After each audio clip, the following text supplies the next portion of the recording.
भोजपुरी के दो दिग्गज कलाकार खेसारी लाल यादव और पवन सिंह, इन दोनों के बीच में वाद विवाद चलता रहता है। सभी लोग जानते हैं, वीडियो वायरल होता है। लेकिन ये दोनों लोग हाल ही में एक साथ देखने वाले हैं।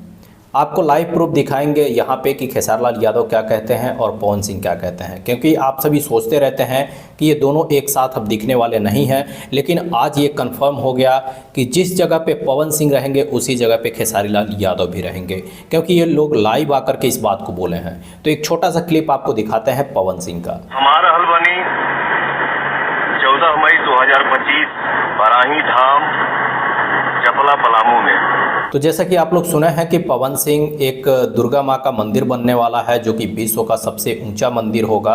पलामू ऐसा करके कुछ जगह है, उसी जगह पे खेसारी लाल यादव भी जाने वाले हैं, जहां पे पवन सिंह खेसारी लाल यादव एक साथ आपको देखने को मिल जाएंगे।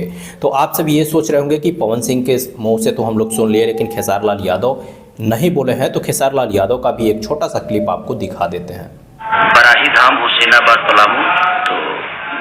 तो जैसा कि आप लोग खेसारी लाल यादव से भी सुने हैं, तो ये दोनों लोग उसी जगह पे जाने वाले हैं। और अगर आप लोग मन में ये सोच रहे होंगे कि खेसारी लाल यादव और पवन सिंह एक ही साथ जाएंगे, तो ऐसा कंफर्म नहीं है। और क्या पवन सिंह और खेसारी लाल यादव एक स्टेज प्रोग्राम करेंगे, ये भी कंफर्म नहीं है। लेकिन उस जगह पे, उस दुर्गा माँ के मंदिर पे ये दोनों लोग पहुँचने वाले हैं, क्योंकि दोनों लोग इन्विटेशन आया हुआ है। तो दोस्तों, आप सभी क्या कहते हैं, इन दोनों लोगों को एक साथ मिल करके अपने काम को बढ़ाना चाहिए या नहीं? कमेंट बॉक्स में ज़रूर बताइएगा और वीडियो को लाइक शेयर, साथ में चैनल को सब्सक्राइब जरूर कर लीजिएगा। तो फिर मिलेंगे नेक्स्ट वीडियो के साथ, तब तक के लिए नमस्कार।